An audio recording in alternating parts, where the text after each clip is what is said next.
Hello everyone.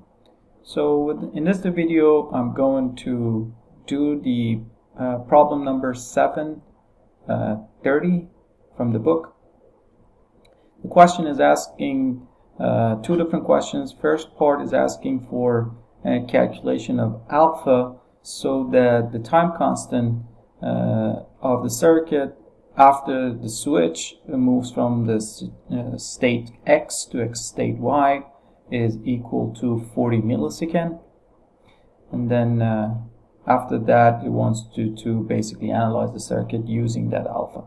Now I'm going to first solve the problem just using our universal approach, and once we're done I'm going to then also show you how to do the same problem using the shortcut that we discussed in the video lectures.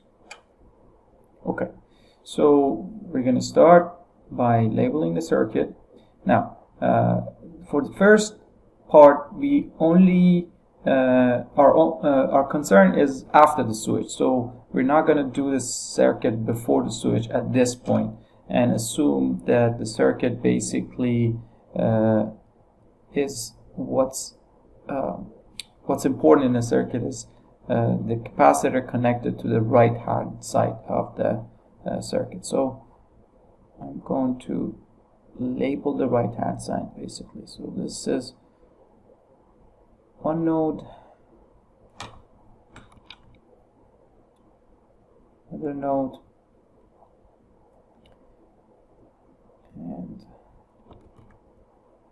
third and final node.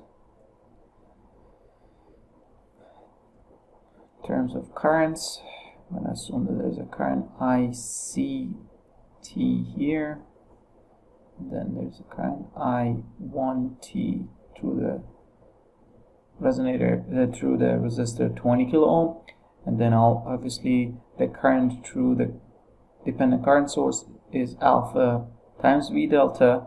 And the way, if I assume that this is my ground, then this node would be actually V delta. And finally I'm going to assume that this is the current passing through the 5 kilo ohm. I'm going to call that I2T, and V delta is also obviously a function of time, and this I'm going to call VCT. With this, my labeling is done. Now I'm going to move on to writing equation for the circuit. So there are basically three nodes, and for the node VCT and V delta T I can write KCLs. So let's write a KCL. For the node VCT, the current ICT and the current alpha V delta are going in, so I add them up. ICT plus alpha V delta T is equal to the current that is leaving, which is I1T. For the node V delta T, the currents I1T and I2T are going in, so I1T plus I2T is equal to alpha V delta T. And then we move on to equations for components. Let's start with the easy ones. So there are four components in the circuit after the switch. Well, these two are also there, but there's really nothing fancy going on this end. There's a current 5 milliamp passing through the 3.6 kilo ohm, and you can simply calculate the voltage by multiplying by 5 times 3.6 and with a negative sign. So that's not really something that we're interested in doing after the switch.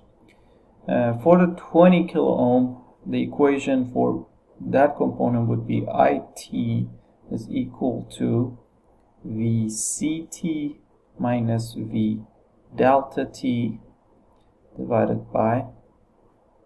Now we can either use these in kilo ohm, and keep in mind that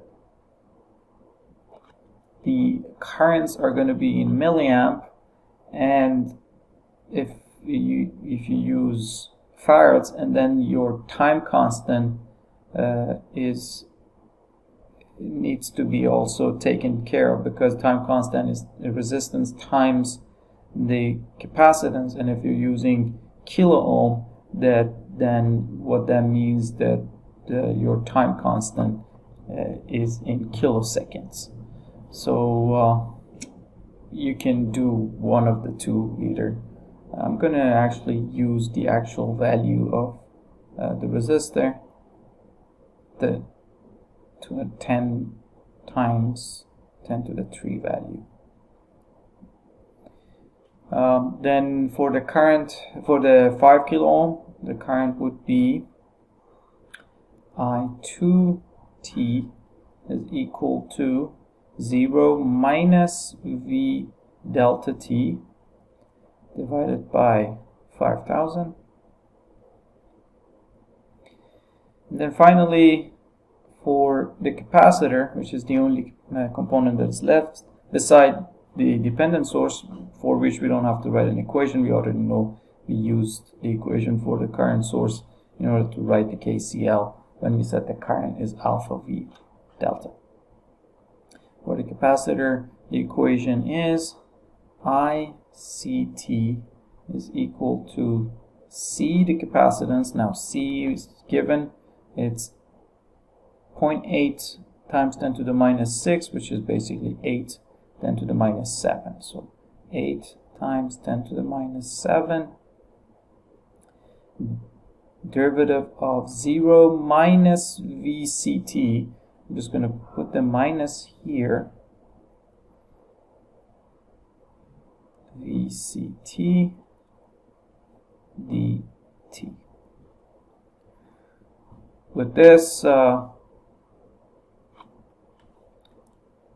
we have concluded writing all the equations. What's left at this point is to do the math.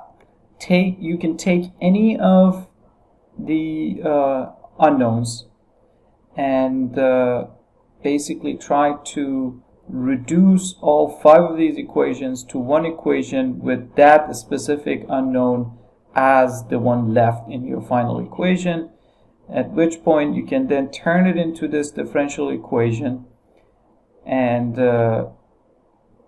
when you turn it in this form, the value that is down here is your tau, and you equate that to 40 milliseconds. So that's our plan. Okay, now the math is a little bit messy, but we're going to do our best. So if I take alpha V delta as a function of I1 and I2 and put it in the first KCL, we can quickly realize that ICT is actually equal to minus I2t. I'm just replacing this value in that equation. But this is also the KCL for the ground node that we didn't write, because for that node you would have written ICT plus I2t is equal to 0, which results in the same thing. After that, I'm going to take the definition of I1 and I2 and put it in the second KCL equation. So that would have given me an equation like this: VCT minus V delta t divided by 20,000 minus V delta t divided by 5,000. It's equal to alpha V delta t. Now if I multiply both sides by 20,000, move things around, I can calculate VCT as a function of V delta. So VCT actually ends up being 5 plus 20,000 alpha V delta t. From this equation, And now, with that in mind, also we have a definition for I2t as a function of v delta t, which is basically v delta t divided by 5,000. I'm just using I2t here and putting it there. So now I can take the definition of v delta from this equation and find an equation for ICT there. So that would have been ICT is equal to, instead of v delta, I'm going to say VCT divided by this and then divided by 5,000. So that would be VCT divided by 5 plus 20,000 alpha times 5,000.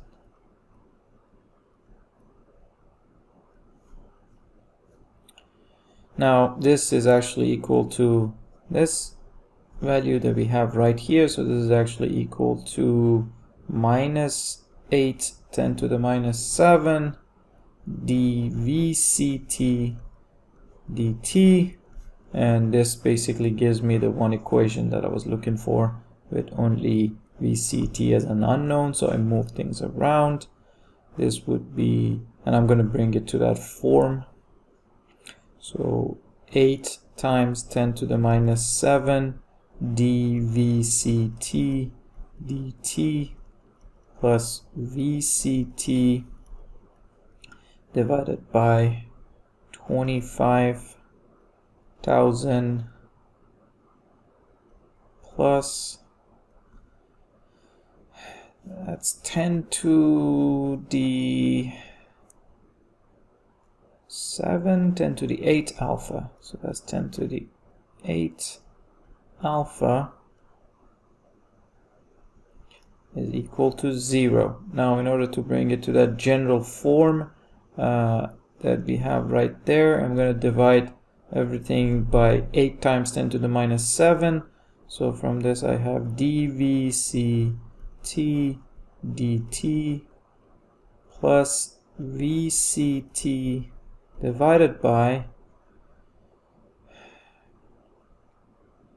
8 times 10 to the minus 7 times 25,000 plus 10 to the 8 alpha is equal to 0. And this is my tau. Now this is tau, and that has to be equal to 40 times 10 to the minus 3. So you equate that to 40 10 to the minus 3. You can calculate alpha. Let's just do that.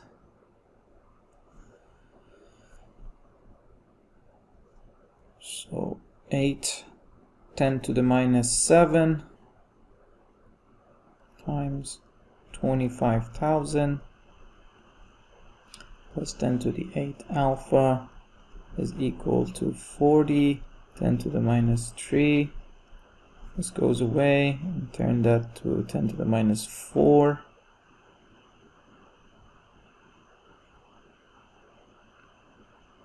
And 8 times 25 is 200 times 10 to the minus 4 is 0.2 times, so actually let's do this. So this would be 25,000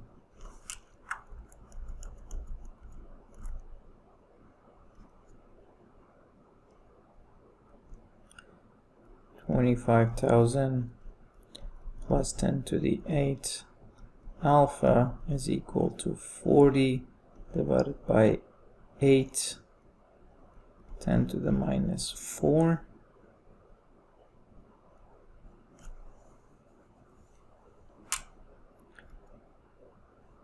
That's equal to 50,000. So from this 10 to the 8 alpha has to be 25 10 to the 3, which means alpha has to be 25 10 to the minus 5 or 2.5 10 to the minus 4, either way. So that's our alpha. And now if we're looking for the response of the circuit using this alpha, that part is no longer that complicated. I just take this alpha, basically put it back in here, which ends up giving us a tau equal to 40 times 10 to the minus 3. And then what we need beyond that to get the final answer is VC infinity and VC 0, and then we put it in this equation and we have the complete answer because we already know tau is 40 milliseconds. So let's just figure that out quickly. What is VC infinity and what's VC 0? It's easy to see what VC infinity is because once the switch takes over from X to Y, there is no external source of energy here, and the capacitor is connected to resistors, and over time this is going to end up basically releasing all the energy of the capacitor, and you end up with zero energy in the system, which means all the currents and voltages are zero. But also you could quickly calculate Y infinity by reminding yourself that Y infinity is basically K times tau. In our case, K is 0, so VC infinity is 0. So what's left is VC 0, and that is simple because when you switch this to the left, when was the switch on the left, over a long time this behaved like an open circuit, so the voltage here is basically just that resistor times 5 milliamp with a minus sign, and that concludes everything that we need. Okay, so this was how we calculate how we solve the circuit using just the universal method. Now let's go back and redo the same thing, this time using the shortcut. Now with the shortcut, if you recall, what we said is that we already assume, knowing that the circuit is a first order RC circuit, we know that the answer for any of the voltages and currents in the circuit is going to be in this format, and the tau is going to be the equivalent resistance times the equivalent capacitance. So tau is equal to R equivalent times C equivalent. Now there's only one capacitance in this circuit, so C equivalent basically is just 0.8 microfarad. Now R equivalent is what's connected to this capacitance, equivalent resistance connected to that capacitance. But as you can see, this is not just a simple resistive circuit, and it includes dependent current sources. Therefore, when you want to calculate the equivalent resistance, you can't just simply use simple shortcuts or tricks that we used when we were putting resistors in series and parallel. We have to actually use the original method for calculation of any resistance, which was to apply a voltage and then look at the current and calculate the resistance by dividing the voltage by the current. So that's what we're going to do. I'm going to apply an external voltage here.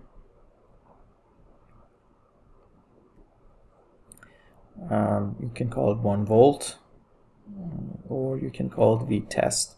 Let's just call it 1 volt. So 20 volt, 20 kilo ohm and then 5 kilo ohm.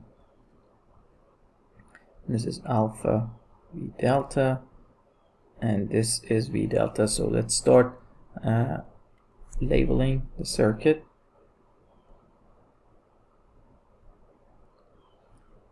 So that's our ground. This is 1 volt, and this is V delta. This is I1.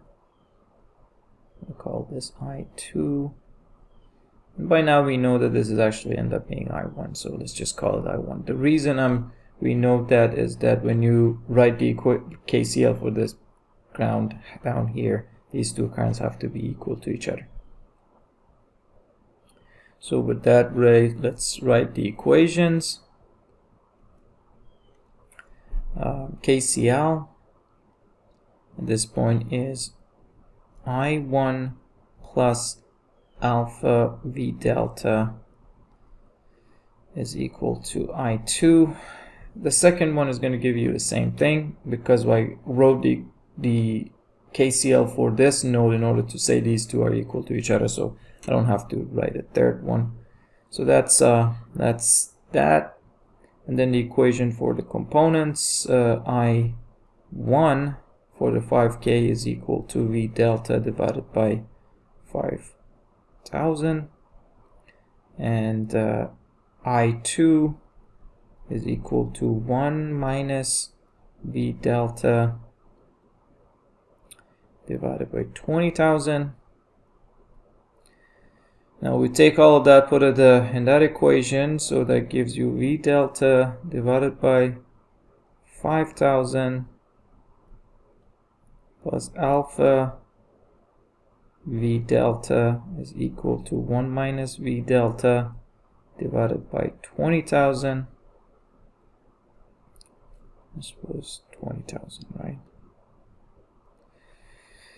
So multiply both sides by 20,000. This would give me 4 V delta plus V delta, 5 V delta. So 5 V delta plus alpha V delta is equal to 1. So V delta is equal to, sorry, this is wrong. So 5 V delta plus 20,000 alpha V delta is 1. So V delta is equal to 1 over 5 plus 20,000 alpha. With that, if I put this in this equation, I'm going to get I1. So I1 is equal to V delta divided by 5,000. So this would be 1 divided by 25,000